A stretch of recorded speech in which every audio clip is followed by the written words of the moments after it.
The barn was already burning when the Hartwell family ran. Lightning had split the sky and struck the old timber structure with the force of divine judgment, and in the chaos of that violent Mississippi night in 1845, everyone fled toward the main house. Everyone except one man. Elias Moore, enslaved for 28 years on that plantation, turned back toward the flames while rain lashed his face and wind tore at his clothes. By morning, the barn would be nothing but ash and charred beams scattered across muddy ground.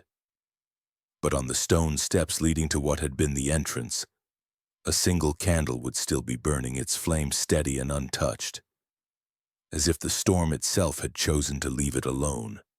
How did it survive? Why did Elias go back? And what did that candle mean to a man who owned nothing, not even his own freedom? Before we carry on, please hit the subscribe button to make my day and let me know where you are watching from in the comments.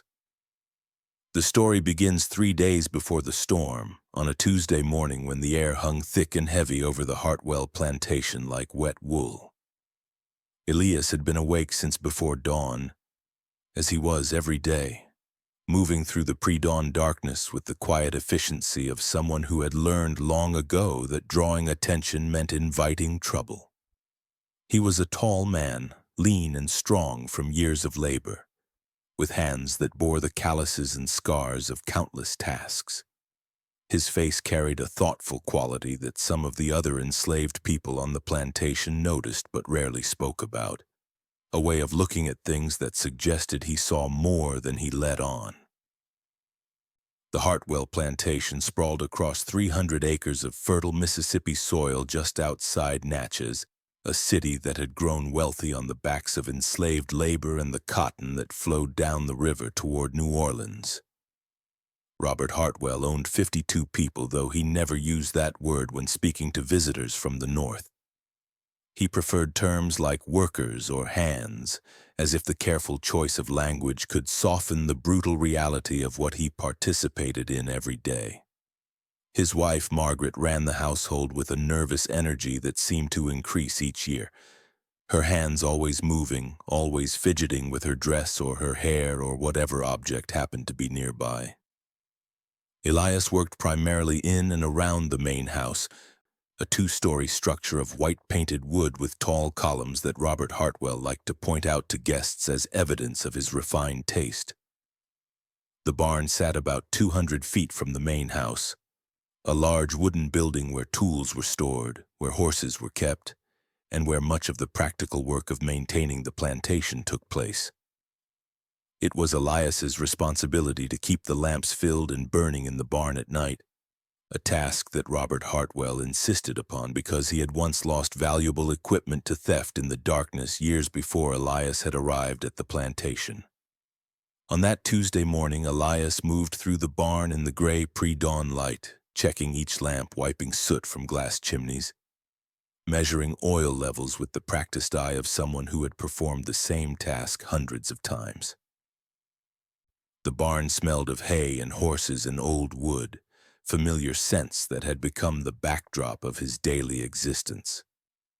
He heard footsteps behind him and turned to see Amos, an older man who worked in the fields and who sometimes came to the barn before the day's work began.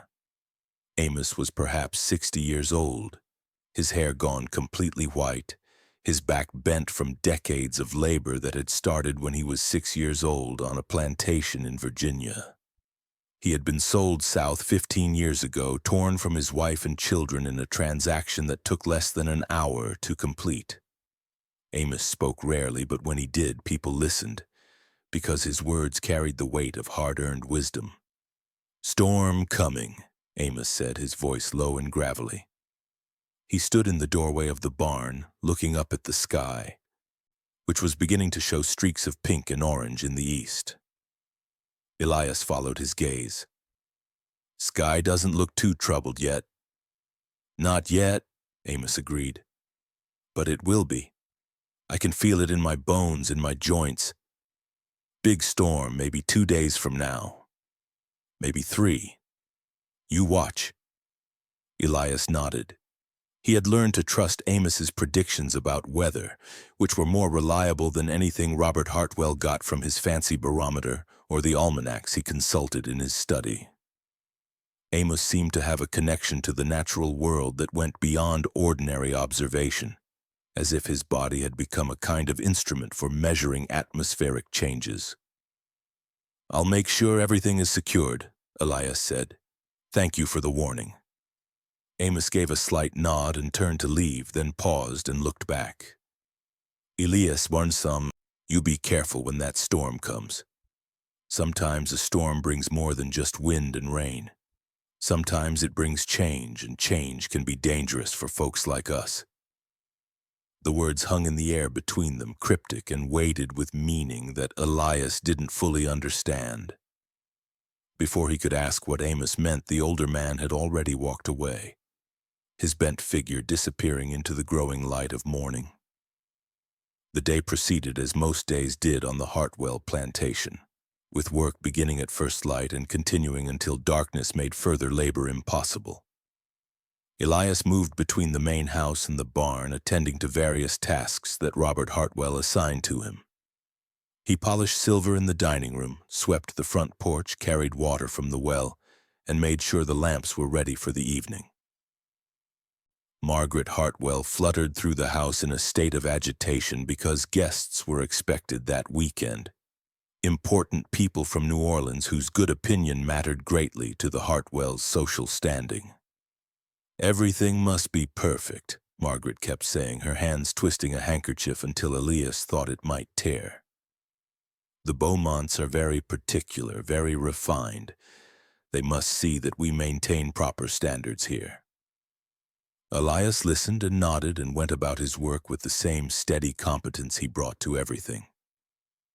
He had long ago learned the art of making himself useful without making himself noticed, of being present without seeming to impose his presence on the white people who controlled every aspect of his life. It was a delicate balance, one that required constant attention and adjustment, but it was necessary for survival. That evening, as Elias lit the lamps in the barn, he thought about Amos's warning. The sky had remained clear throughout the day, the heat intense and unrelenting. But there was something in the quality of the air that felt different, a tension that seemed to build with each passing hour.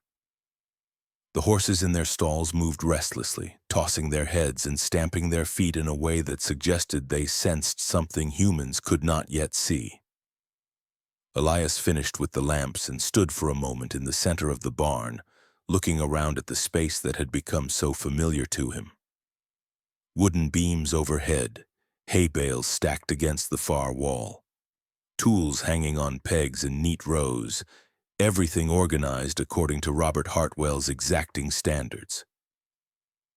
In one corner stood a small table where Elias sometimes took his brief meals, and on that table he kept a single candle in a brass holder, a candle he had made himself from tallow and beeswax, carefully shaped and trimmed until it burned with a steady, even flame. The candle had belonged to his mother, or rather the brass holder had. His mother had been a house servant on a different plantation, a woman named Ruth who had taught Elias to read in secret, showing him letters traced in dirt, words whispered in darkness, entire worlds of knowledge passed along in stolen moments. She had given him the brass candle holder when he was 12 years old, just before she died from a fever that swept through the quarters one brutal winter. The candle holder was the only physical object he possessed that connected him to her, and he treasured it with an intensity that he rarely allowed himself to feel about anything else, because attachment meant vulnerability and vulnerability meant pain. He lit the candle now, watching the flame catch and grow, its light pushing back against the shadows that gathered in the corners of the barn. The flame flickered slightly in a draft he couldn't identify, and he found himself thinking about permanence and impermanence, about all the things that could be taken away in an instant and the few things that might somehow endure. Wednesday passed in much the same way as Tuesday, with work and heat and the growing sense that Amos had been right about the coming storm.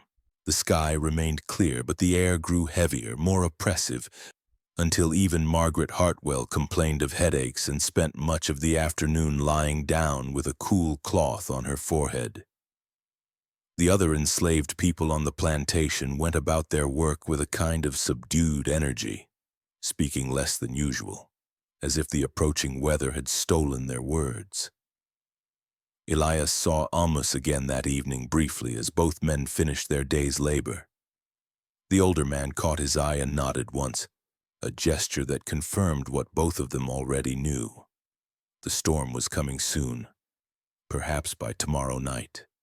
That night, Elias lay on the thin mattress in the small room behind the kitchen where he slept, listening to the sounds of the plantation settling into darkness.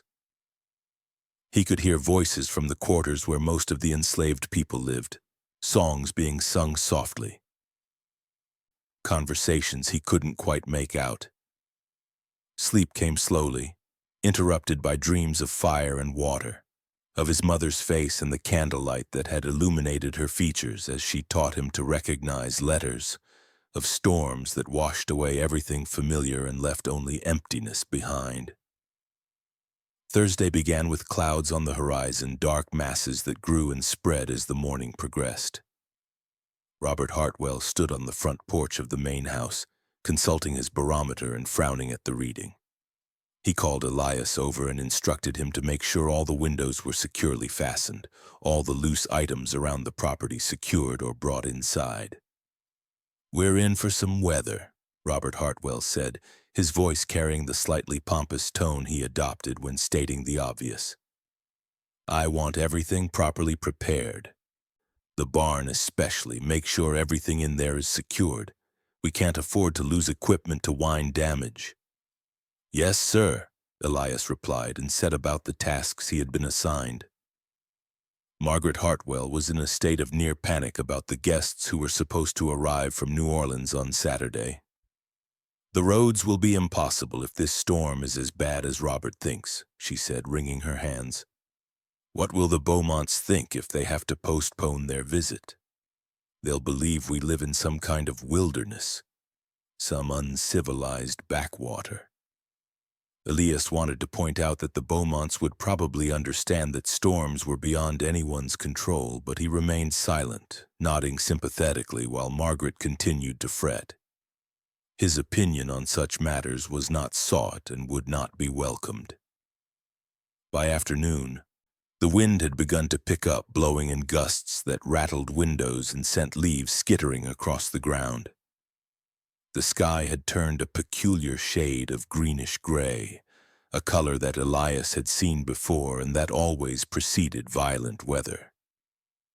He worked steadily through his checklist of preparations, moving between the main house and the barn, securing shutters, bringing in items that might blow away, double-checking that everything was as ready as it could be for what was coming. In the barn, he went through each lamp carefully, making sure they were full of oil, their wicks properly trimmed. He checked the candle on the small table in the corner, the one in his mother's brass holder, and made sure it was positioned securely where it wouldn't easily tip over. Something about that candle had taken on increased importance in his mind over the past few days, though he couldn't have explained exactly why. It felt like a connection to something that mattered. A small flame of continuity in a life where so much could be taken away without warning. The other enslaved people on the plantation were also preparing for the storm, securing their own meager possessions, making sure the quarters were as weatherproof as possible. Elias saw groups of them working together, helping each other with repairs to roofs and walls, sharing whatever resources they had. There was a sense of community in those moments that both comforted and pained him, because it highlighted what they had managed to build even within the brutal confines of slavery, but also reminded him of how precarious it all was, how easily it could be destroyed. As evening approached, the wind grew stronger and the sky darker. Robert Hartwell gathered his family in the main house and made sure everyone understood that they were to stay inside once the storm began in earnest. He instructed Elias to make one final check of the barn and then return to the house, where he was to remain available in case any problems arose during the night. Elias walked to the barn as the first drops of rain began to fall, large and heavy and warm. The horses whinnied nervously in their stalls, their eyes rolling white.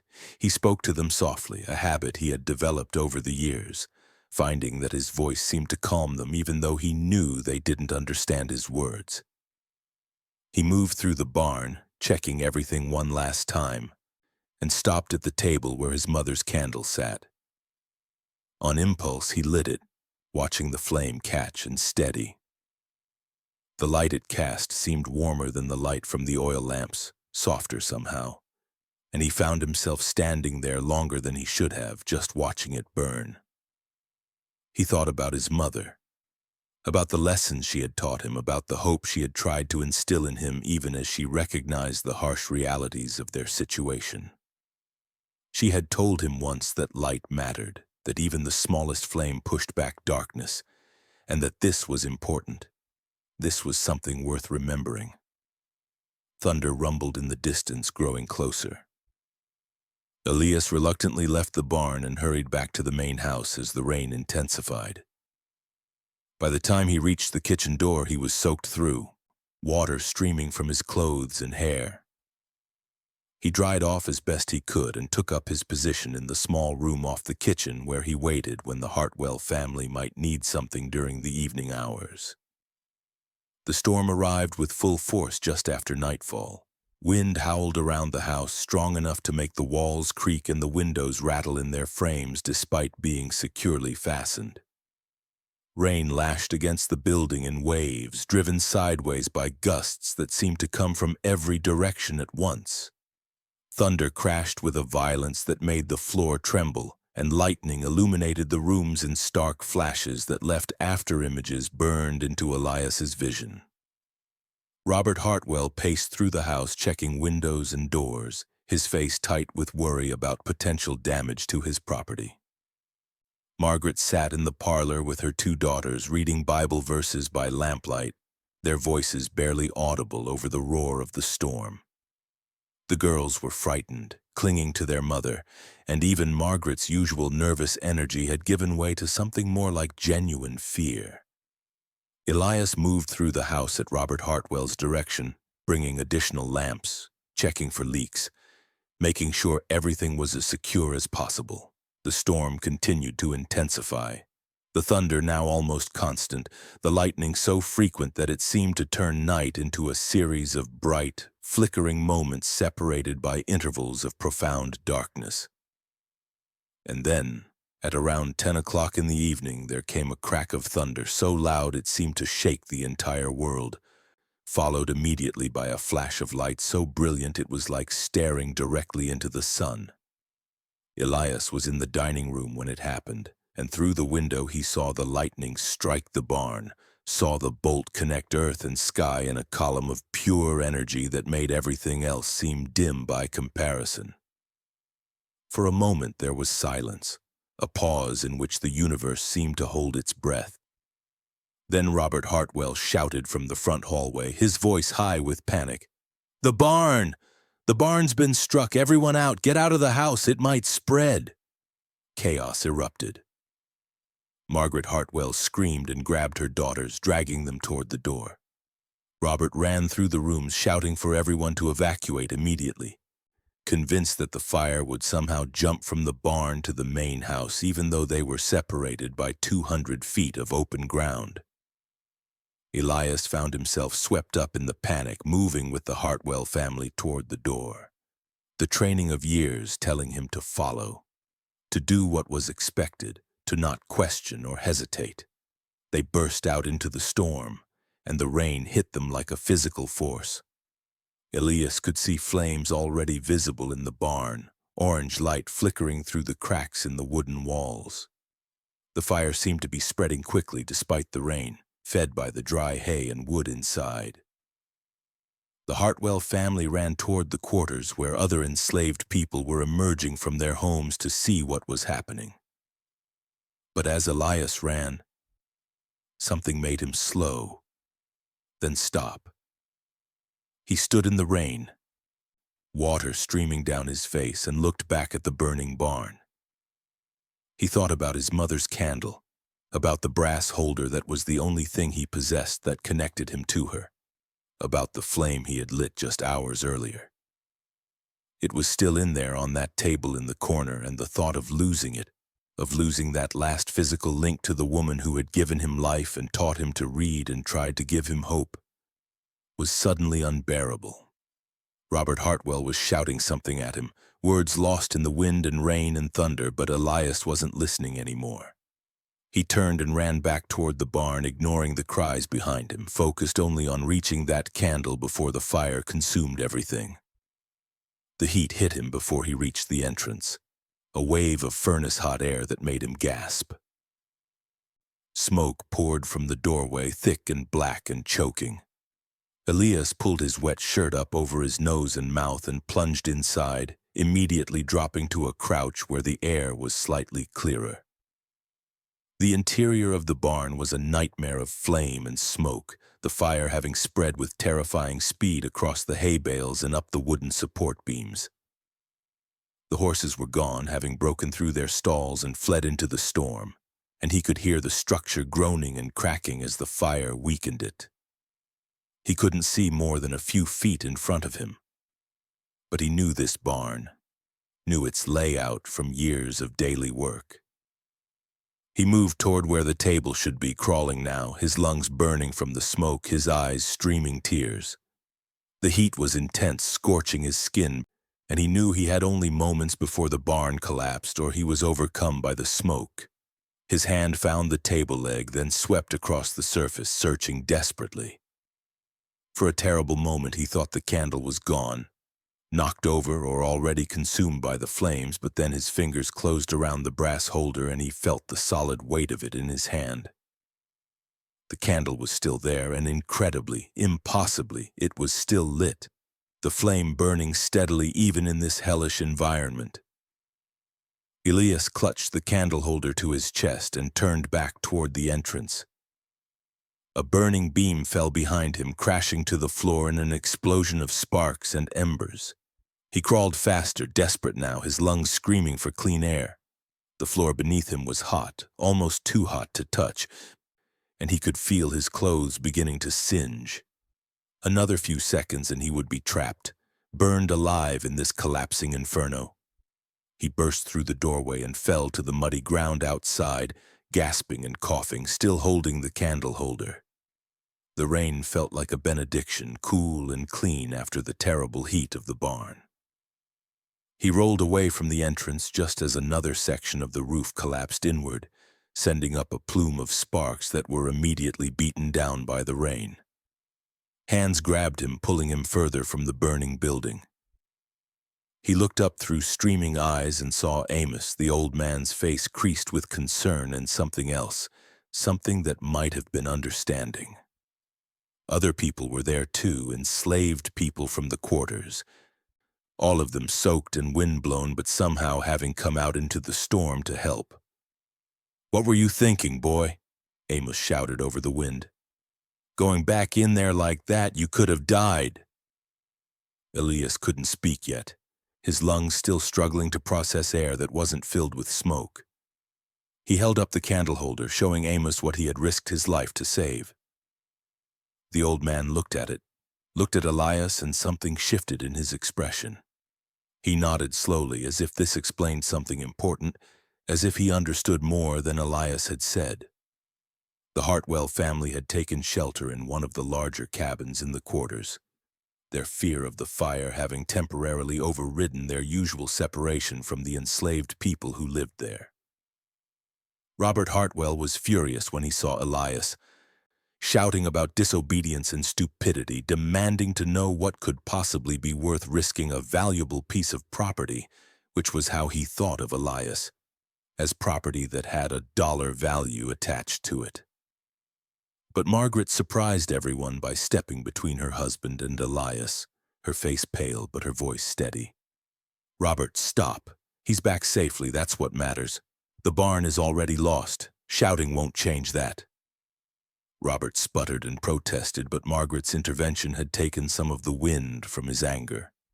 He turned away, muttering about the cost of rebuilding, about the equipment that was being destroyed, about all the ways this disaster would affect his finances.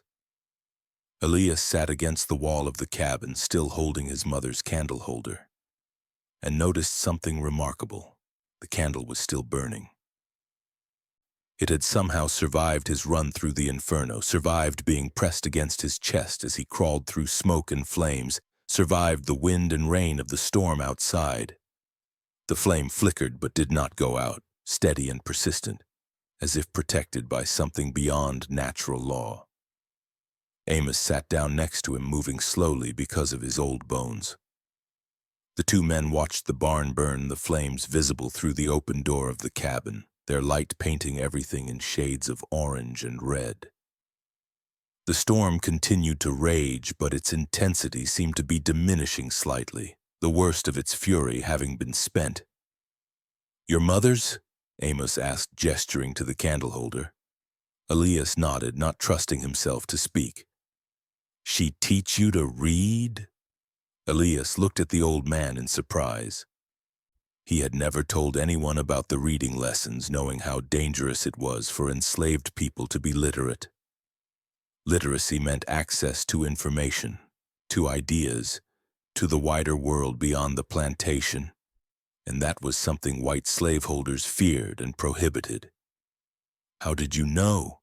Elias asked quietly.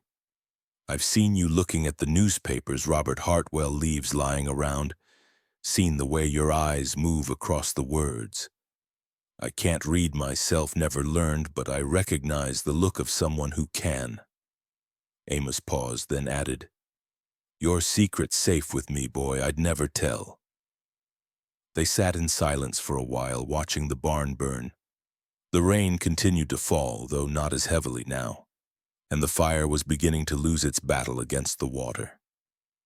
Steam rose from the burning structure in great clouds, mixing with the smoke, creating a fog that obscured everything beyond a few dozen feet.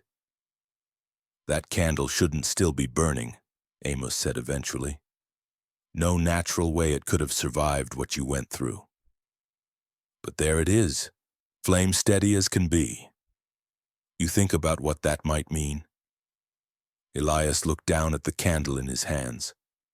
The flame danced slightly but showed no sign of going out. "I don't know what it means," he said, "if it means anything at all." "Everything means something," Amos replied. "The trick is figuring out what.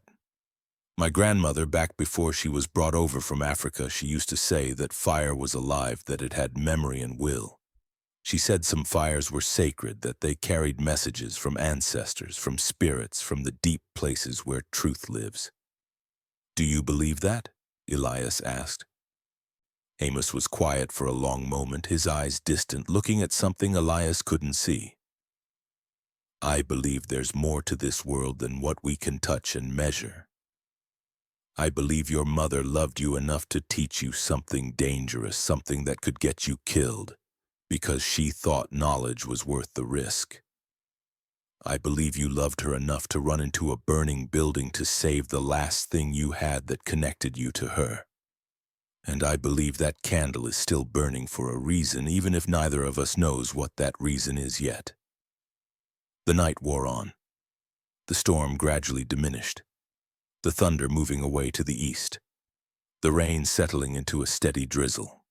The barn burned down to its foundation, the flames finally dying as the rain and the exhaustion of fuel combined to extinguish them. By the time gray light began to show in the eastern sky, all that remained was a blackened skeleton of beams and a scatter of ash and debris spread across the muddy ground. The enslaved people of the Hartwell plantation emerged from the quarters as dawn broke, looking at the destruction in the pale morning light. The main house had survived undamaged, as had the quarters and the other outbuildings. Only the barn was gone, reduced to ruins that still steamed in the cool morning air. Elias stood and walked toward what had been the barn, still carrying his mother's candle. Others followed, curious to see the full extent of the damage in daylight. They picked their way across the debris field, noting the twisted metal of tools, the charred remains of hay bales, the stones of the foundation blackened by soot but still intact. And there, on the stone steps that had led up to the barn entrance, still in the same spot where Elias had set it down the previous evening before the storm began, stood the brass candle holder with its candle still burning. The flame was steady and bright in the morning light, completely unaffected by the hours of rain and wind, by the destruction of everything around it. Elias approached it slowly, hardly believing what he was seeing. He had been holding his mother's candle throughout the night, or so he thought, but when he looked down at his hands, they were empty. Confused, he looked back at the candle on the stone steps, then at his empty hands, then back at the candle. How was this possible?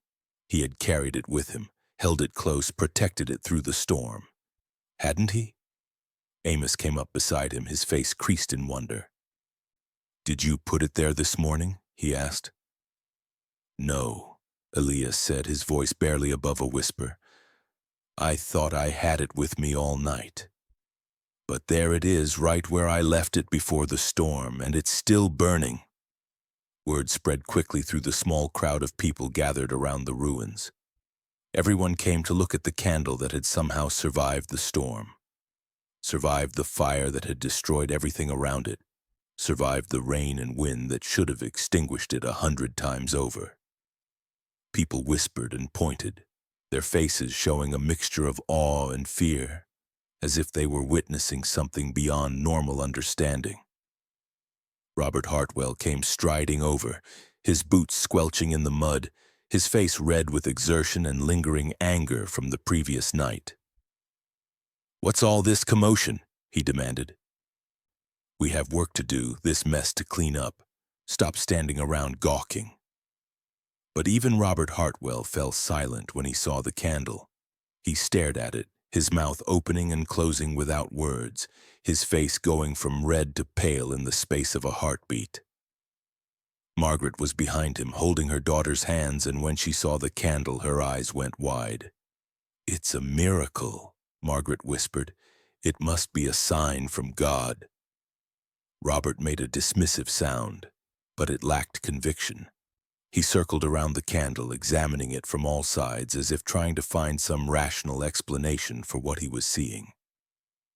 "There must be some logical reason," he muttered. "Some trick of the wind, some shelter we're not seeing." But there was no shelter, no logical explanation. The stone steps where the candle stood were completely exposed, with nothing to protect the flame from the elements. By all natural laws, the candle should not still be burning. Yet it was. Elias reached out slowly and picked up the brass candle holder, half expecting it to vanish like a dream. But it was solid and real in his hands. The flame continued to burn steadily, warm and bright, casting its small circle of light even in the growing daylight. He felt something shift inside him, a sense that this moment meant something important, though he couldn't yet articulate what. "Take it inside," Robert Hartwell said finally, his voice gruff. "Put it somewhere safe, and the rest of you get to work. This barn won't rebuild itself, and we've lost a day's labor already." The crowd dispersed slowly, people casting backward glances at the candle as they went. Elias carried it carefully back toward the main house, aware of the weight of eyes on him, aware that something had changed in how people looked at him, though he wasn't sure exactly what. Amos caught up with him before he reached the house. "That candle chose not to go out," the old man said quietly. "It survived because it decided to survive. You understand what I'm saying?" "Not really," Elias admitted. "Then let me say it plain. You went into that fire when any sensible person would have stayed clear. You risked everything for something that mattered to you, something that connected you to love, to memory, to the person who gave you the gift of reading. That candle is a symbol, boy. It's a reminder that some things endure, that some flames don't go out no matter what storms come against them. Your mother lit something in you that's still burning, just like that flame. Knowledge, hope, dignity, whatever you want to call it, don't forget that. The days that followed the storm were filled with hard work. The barn had to be completely rebuilt, a process that would take weeks and require every available hand.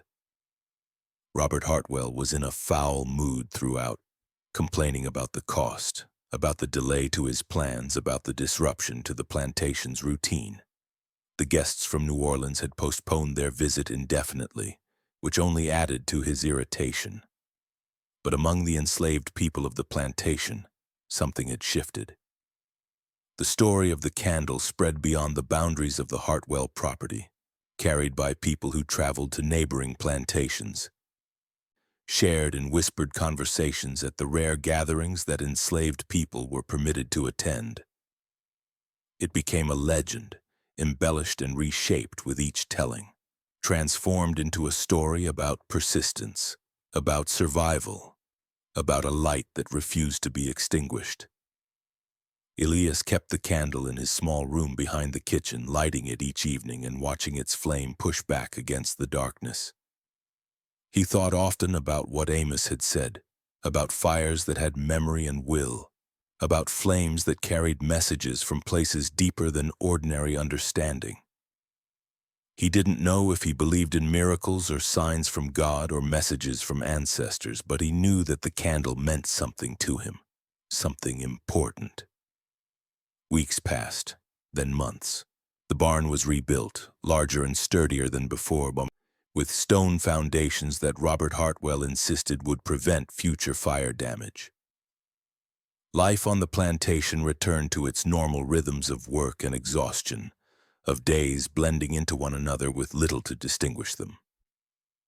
But Elias found that he carried himself differently now, with a quiet confidence that hadn't been there before. He began to teach others to read, very secretly, very carefully.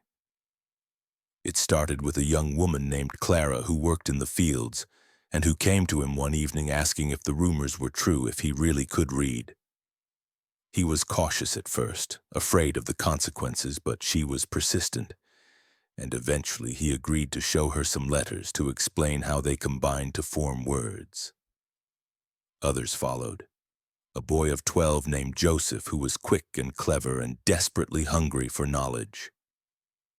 An older man named Henry who had been separated from his literate wife years ago and who wanted to learn so he could write her a letter, even though he had no way to send it and little hope of ever seeing her again. Word spread carefully, passed only among the most trusted people, and Elias found himself conducting quiet lessons in stolen moments, teaching the basics of reading and writing to people who risked severe punishment if they were discovered. He used the light of his mother's candle for these lessons, the flame that had survived the storm serving as illumination for this quiet act of resistance and hope. The candle became a symbol not just for him, but for the small group of learners who gathered around it, a reminder that knowledge was its own kind of light, its own kind of fire that could push back darkness. Amos watched these developments with approval, though he never joined the reading lessons himself. "Too old to start now," he would say when Elias invited him. "But you're doing good work, boy. Your mother would be proud." The story of the candle that survived the storm spread far beyond the Hartwell plantation. It traveled down the river to New Orleans, up through Mississippi to Memphis, spread out across the network of enslaved people who found ways to communicate despite all the barriers erected to keep them isolated and ignorant. Different versions of the story circulated, some embellished with details that hadn't happened, others stripped down to bare essentials. But the core remained the same. A man had walked into a storm, into a burning building to save something that mattered, and a candle had burned through the impossible. untouched by rain or wind or fire. For some, the story was about divine intervention, proof that God watched over the oppressed and downtrodden. For others, it was about the power of love and memory, about the importance of holding on to whatever fragments of humanity and connection could be preserved in a system designed to strip both away. For still others, it was simply a mystery, an inexplicable event that suggested the world contained more strangeness and wonder than could be easily explained. Elias himself remained uncertain about what the candle meant or why it had survived.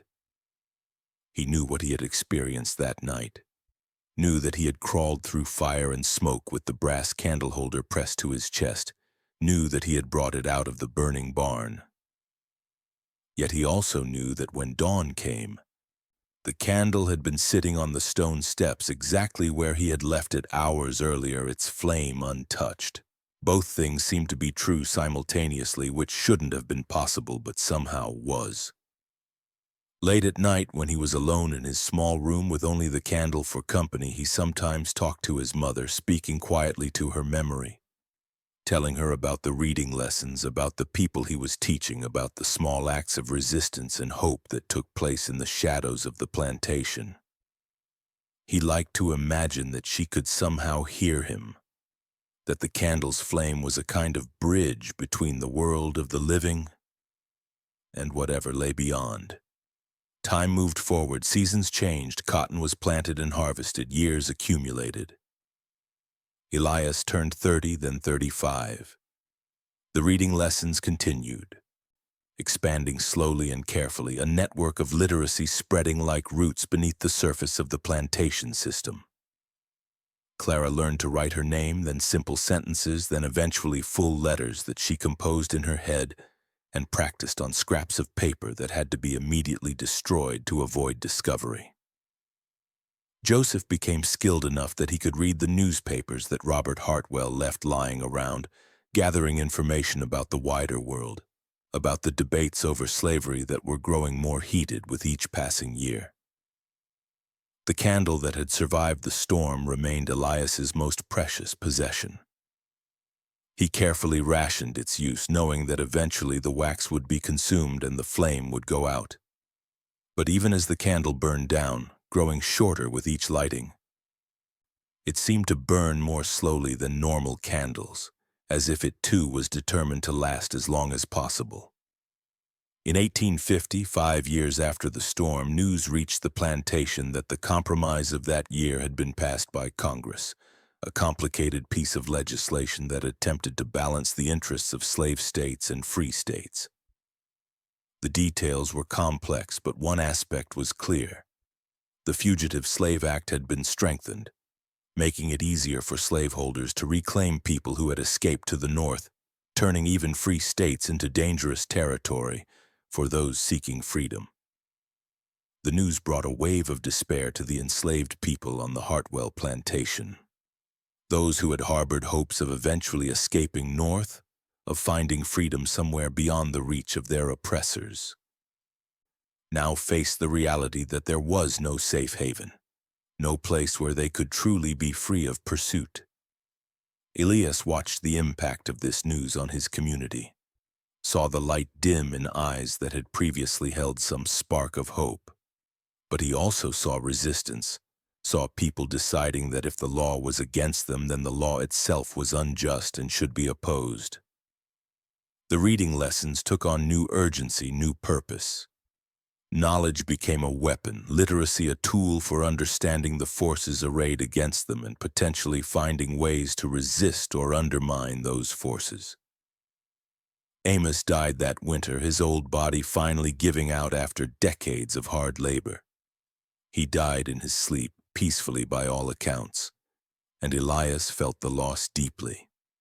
The old man had been a source of wisdom and support, someone who understood things that others missed, who saw connections between events that seemed unrelated. At Amos's funeral, a simple affair conducted by the enslaved community in what little time they could steal from their work, Elias spoke about the lessons Amos had taught him, about the importance of paying attention to the natural world, about storms that brought change. He told me once that everything means something, Elias said to the gathered mourners, that the trick is figuring out what. I've thought a lot about that over the years, about what things mean, about what this candle that survived the storm means. I still don't have all the answers, but I think part of what it means is that we endure, that we find ways to keep our light burning even when everything around us seems designed to put it out. That's what Amos did, kept his light burning through decades of suffering and loss. That's what we all do every day we survive this system that wants to break us. We're all candles in the storm, and the fact that we're still here, still burning, that means something. The words resonated with the community in ways that surprised Elias. People came to him afterward, thanking him, sharing their own stories of endurance and resistance. Small acts of defiance that kept their humanity intact despite all attempts to reduce them to property. Two things without souls or minds or worth beyond their labor. The years continued to pass. The nation moved closer to the crisis that everyone could sense building, the fundamental contradiction between the ideals America claimed to embody and the reality of the slavery it permitted and defended becoming harder to ignore or reconcile. Debates raged in Congress, in newspapers, in churches, and town halls across the country.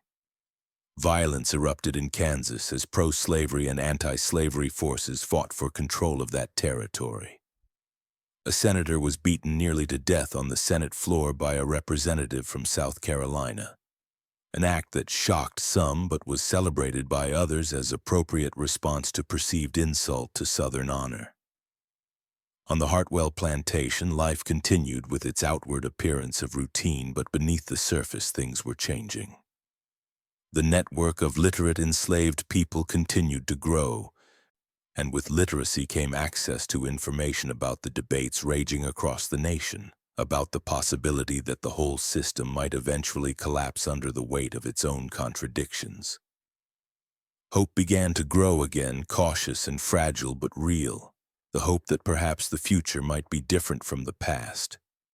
Elias was 43 years old in 1860 when Abraham Lincoln was elected president. The news reached the plantation in November, brought by travelers and confirmed by the newspapers that Robert Hartwell read with increasing agitation. The South was in an uproar, convinced that Lincoln's election spelled the end of slavery, though Lincoln himself had said he had no intention of interfering with slavery where it already existed. But the fact that a president had been elected without any support from the South, elected despite Southern opposition, demonstrated that the balance of power was shifting, and that shift terrified the slaveholding class. South Carolina seceded from the Union in December of 1860, followed quickly by Mississippi and other Deep South states. By the time Lincoln was inaugurated in March of 1861, 7 states had left the Union and formed the Confederate States of America.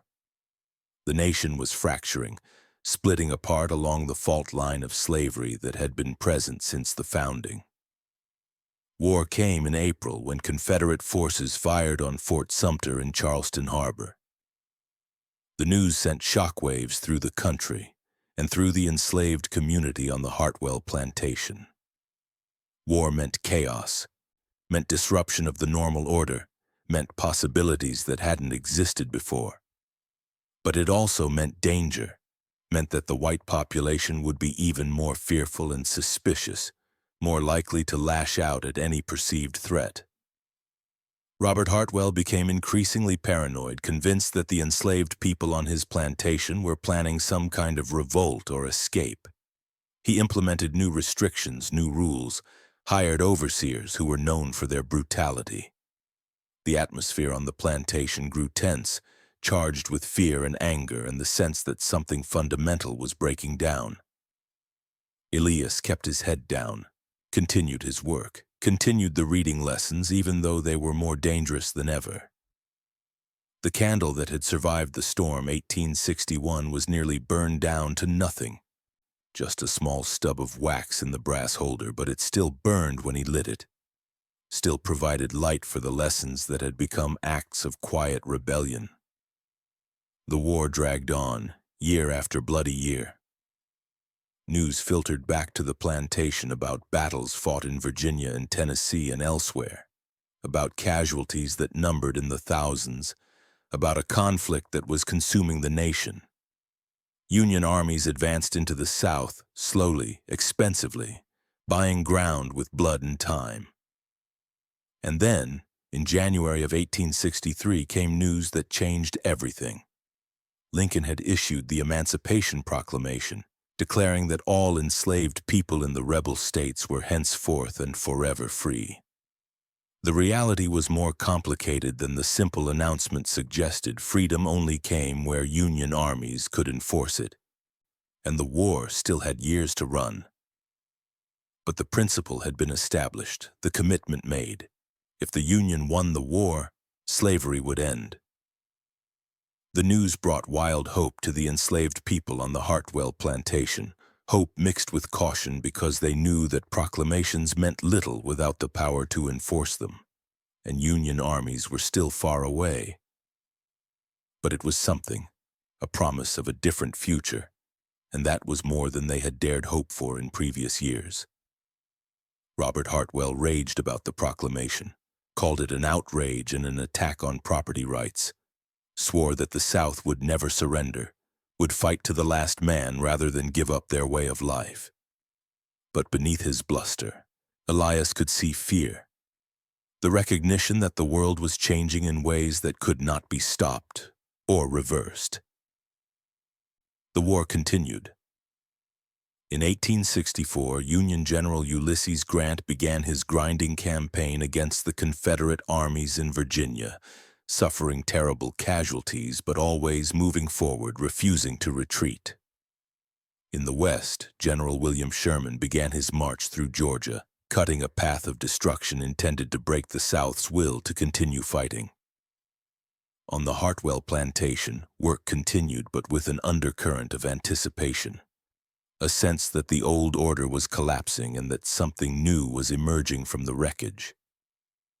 Elias was now 47 years old, his hair beginning to gray at the temples, his body bearing the accumulated wear of decades of labor.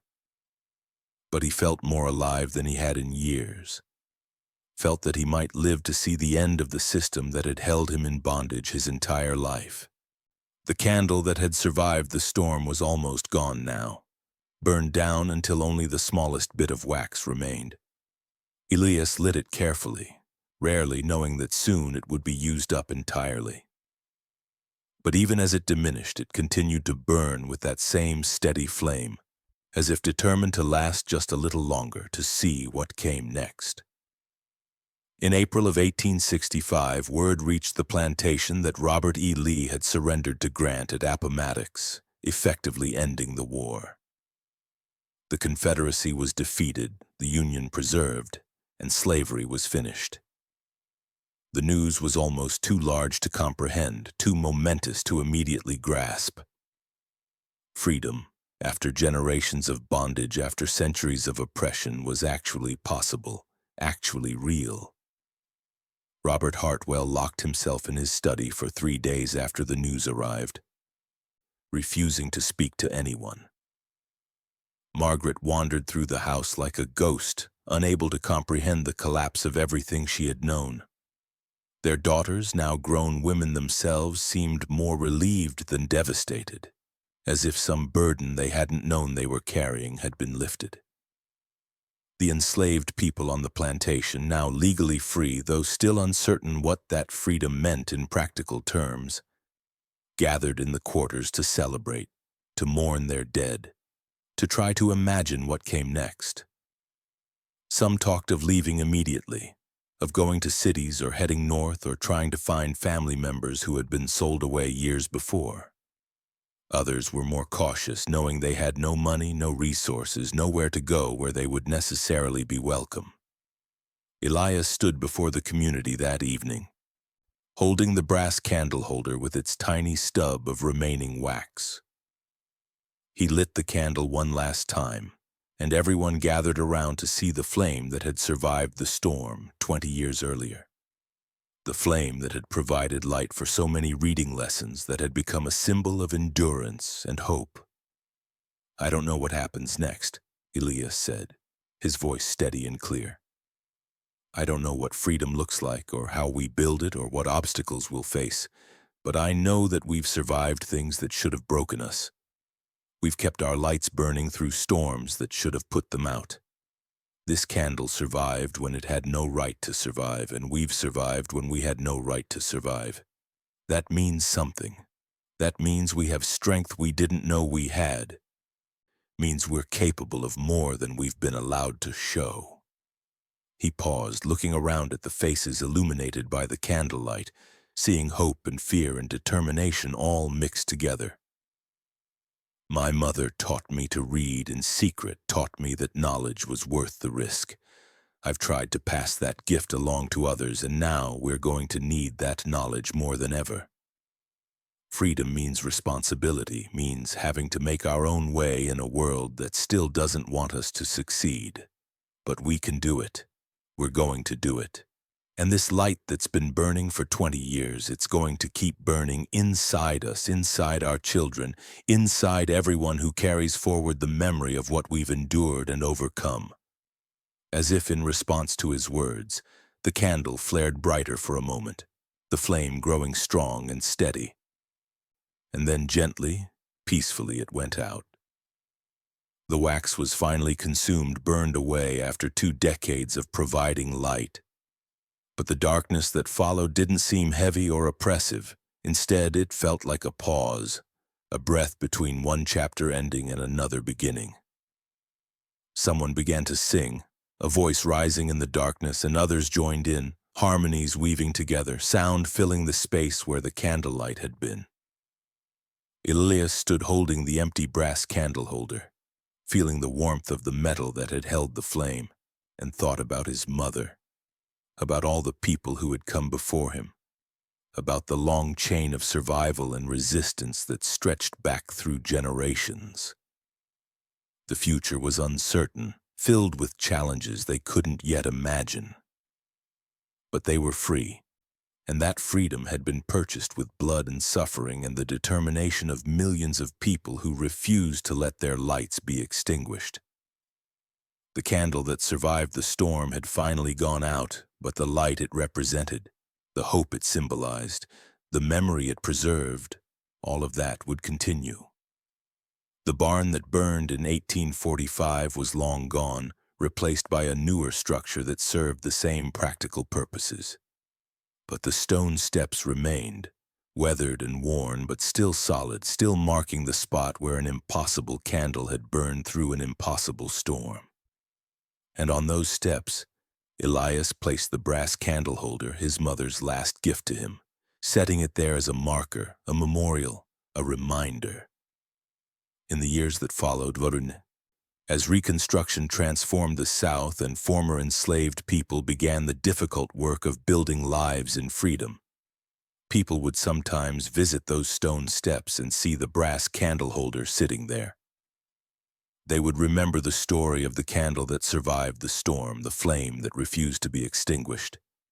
And they would take that story with them, carrying it forward, passing it along to children and grandchildren, keeping alive the memory of Elias Moore, who walked into the storm and left the candle still burning. The story grew and changed over time, as all stories do, acquiring new meanings for new generations. But at its heart remained the same truth, that some lights refuse to go out, that some flames burn on despite all attempts to extinguish them, and that the human spirit, even when reduced to property and denied its basic dignity, finds ways to endure, to resist, to keep hoping for dawn even in the darkest night. Elias lived for another 23 years after the war ended, working as a teacher and community organizer, helping formerly enslaved people navigate the complexities of freedom. He never stopped teaching people to read, never stopped believing in the power of knowledge to transform lives and societies. He married late in life to a woman named Sarah who had also been enslaved on a nearby plantation, and though they had no children of their own, they became parents to dozens of orphaned and abandoned children who needed homes and hope. When Elias died in 1888 at the age of 71, hundreds of people came to his funeral, people whose lives he had touched through his teaching, through his example, through his quiet but persistent belief in the possibility of a better future. They buried him near the stone steps where the candle had burned through the storm, and on his grave they placed the brass candle holder that had belonged to his mother.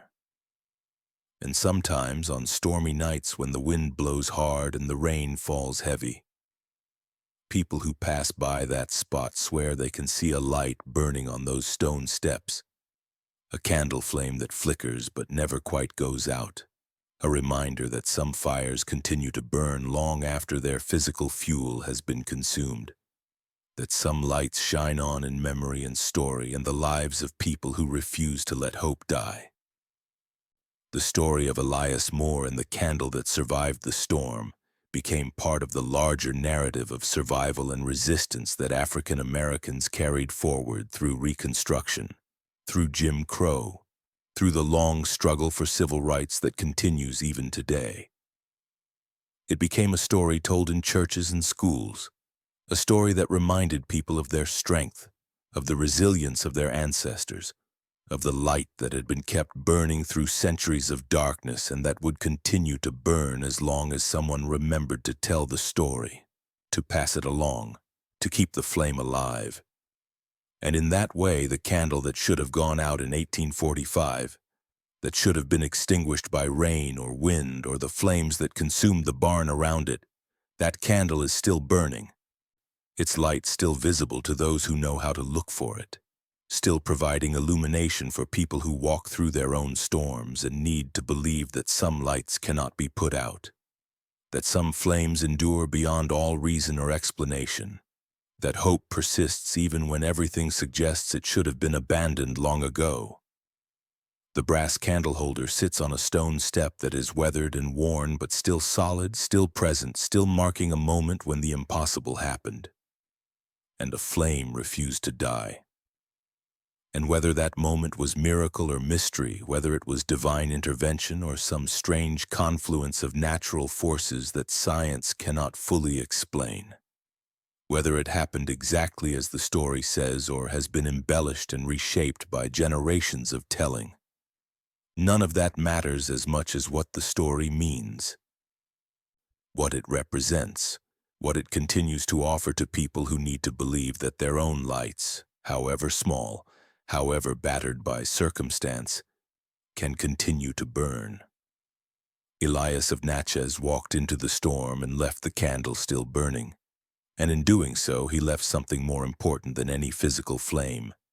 He left a story, a symbol, a reminder that the human capacity for hope and resistance and endurance is itself a kind of fire that storms cannot extinguish, that some things survive because they must, because they carry within them something essential, something true, something that connects us across time to everyone who has ever fought to keep their light burning in the darkness. And so the story ends where it began, with a candle burning on stone steps after a storm, with a mystery that has no complete explanation, with a moment that meant everything to one man and came to mean something to many more. The flame that burned that night in 1845 is long since consumed. The wax that fed it turned to smoke and vapor decades ago. But the light it represented, the hope it symbolized, the memory it preserved, all of that continues passed from one generation to the next, carried forward by people who understand that sometimes the smallest light makes the greatest difference, that sometimes a single candle can illuminate more than seems possible, and that storms, no matter how violent, no matter how destructive, cannot extinguish every flame.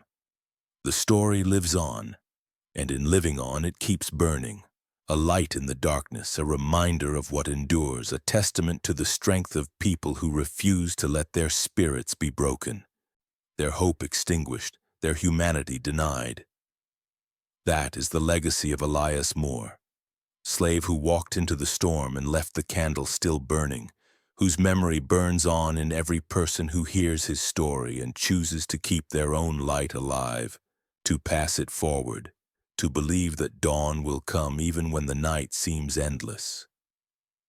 And somewhere, on weathered stone steps in Mississippi, a brass candle holder sits empty but not forgotten, waiting for someone to remember, to tell the story, to light a new flame and watch it burn against the darkness, steady and persistent and impossible to extinguish. A light that survives because survival itself is an act of defiance. A declaration that some things endure beyond all reason, that hope persists even when logic says it should have been abandoned long ago. That the human spirit, when reduced to its essence, is nothing more and nothing less than a flame that refuses to go out. The years after Elias's death brought changes that he would have both recognized and found strange. The brass candle holder remained where it had been placed on his grave, and people who came to pay their respects often brought candles to place in it, lighting them in memory of the man who had taught them to read or whose story had inspired them to keep struggling forward when circumstances seemed impossible. The practice became a tradition, and on certain nights, particularly during storms, multiple candles would burn in that spot, their combined light visible from a distance, a beacon that drew people seeking comfort or connection to something larger than themselves.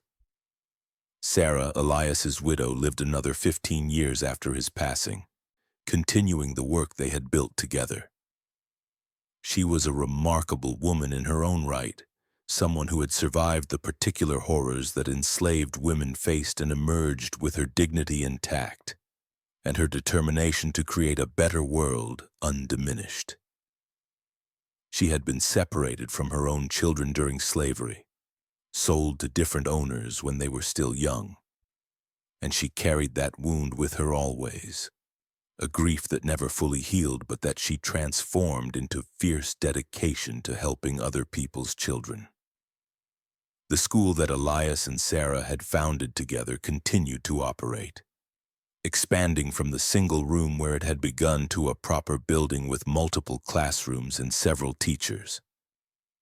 Sarah oversaw this expansion with careful attention, making sure that the quality of education remained high. That children learned not just to read and write, but to think critically, to question injustice, to understand their history and their potential. She told the story of the candle that survived the storm to every new group of students, making sure they understood that they came from people who had endured the unendurable, who had kept hope alive through circumstances that should have crushed it. Among those students was a girl named Rebecca, born in 1872 to parents who had both been enslaved. Rebecca was bright and curious, always asking questions that adults found difficult to answer, always pushing to understand more than what was immediately offered.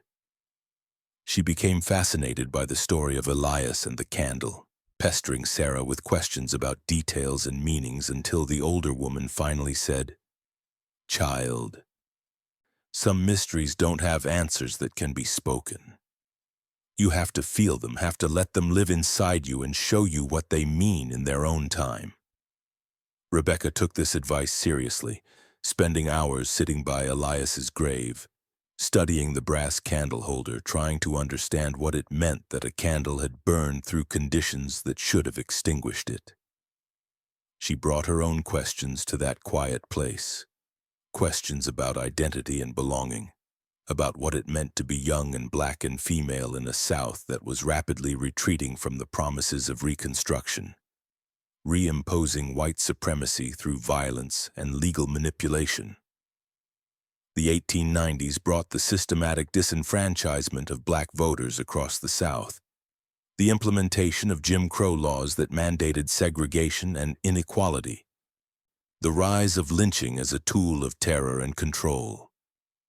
Rebecca watched her community's hard-won freedoms being stripped away, saw the hope that had characterized the years after the war giving way to fear and resignation.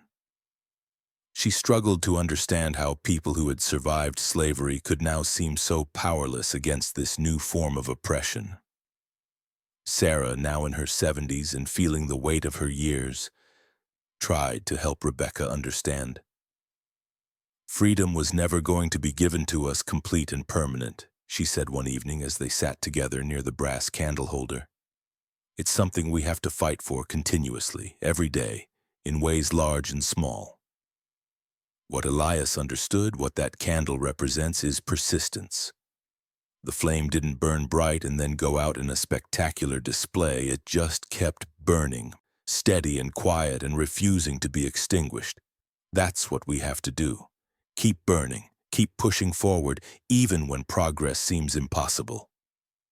Rebecca carried those words with her when she left Mississippi in 1898, joining the great migration of black Southerners moving north in search of opportunities and escape from the suffocating restrictions of Jim Crow.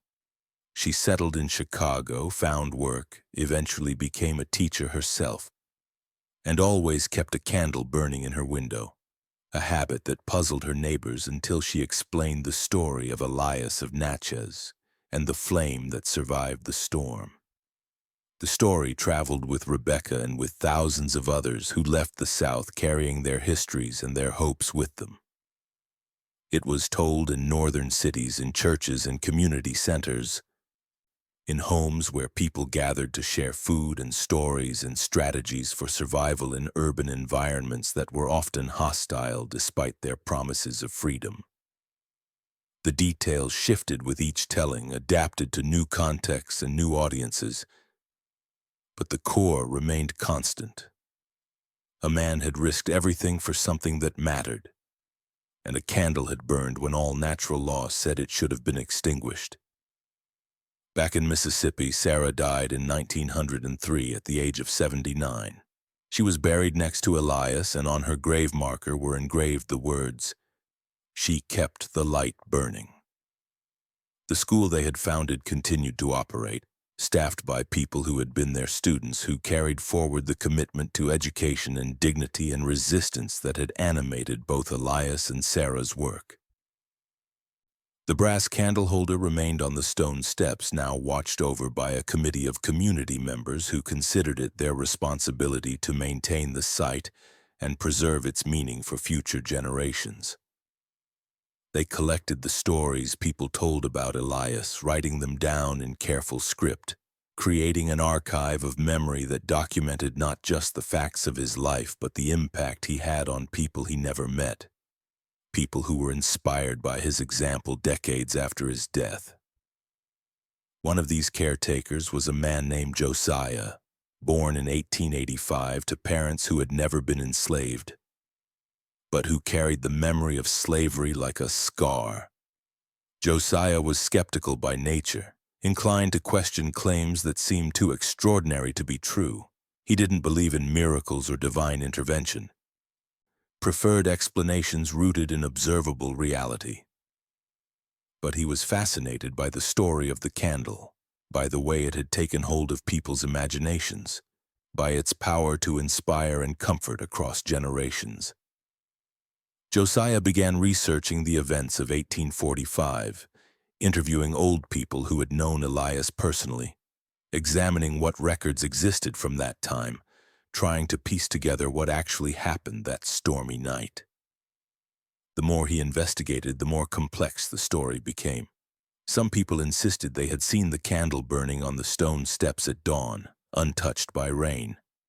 Others said they had seen Elias carrying it out of the burning barn, clutching it to his chest. Still others claimed both things were somehow simultaneously true, that the candle had existed in two places at once, which made no logical sense but was what multiple witnesses insisted they remembered.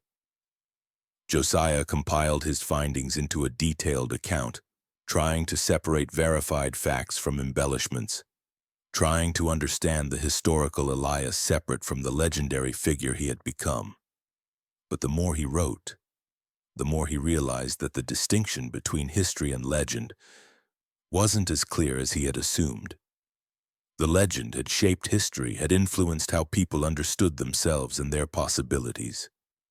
The story of the candle, whether or not every detail was literally accurate, had been true in its effects, in the courage it inspired, in the hope it sustained. In 1912, Josiah published his account as a small pamphlet that was distributed through black churches in schools across the South and in northern cities where migrants had settled. The pamphlet was titled, "The Light That Would Not Die, The True Story of Elias Moore and the Candle of Natchez," and it became unexpectedly popular, reprinted multiple times, passed from hand to hand, read aloud at gatherings and commemorations. The story took on new resonance during World War I, when black soldiers serving in France found themselves fighting for a democracy they were denied at home. Some of those soldiers carried copies of Josiah's pamphlet with them, finding in the story of Elias a reminder of why persistence mattered, why they had to keep struggling even when the system seemed designed to break them. Letters home from France sometimes referenced the candle that survived the storm, using it as a metaphor for their own determination to survive the horrors of trench warfare and return to continue the fight for justice. When those soldiers came home and faced renewed violence and discrimination, when the Red Summer of 1919 saw race riots across the country and black communities attacked by white mobs, the story of the candle took on darker undertones. It became a story not just about survival, but about the cost of survival, about what had to be endured, about the long wait for justice that seemed to stretch across generations with no end in sight. Yet even in those dark times, the story continued to inspire.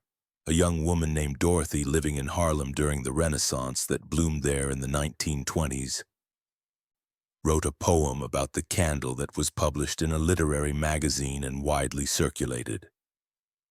Her poem reimagined the candle as a symbol of artistic and cultural persistence, the flame representing the creativity and self-expression that Black Americans had maintained despite every attempt to silence them.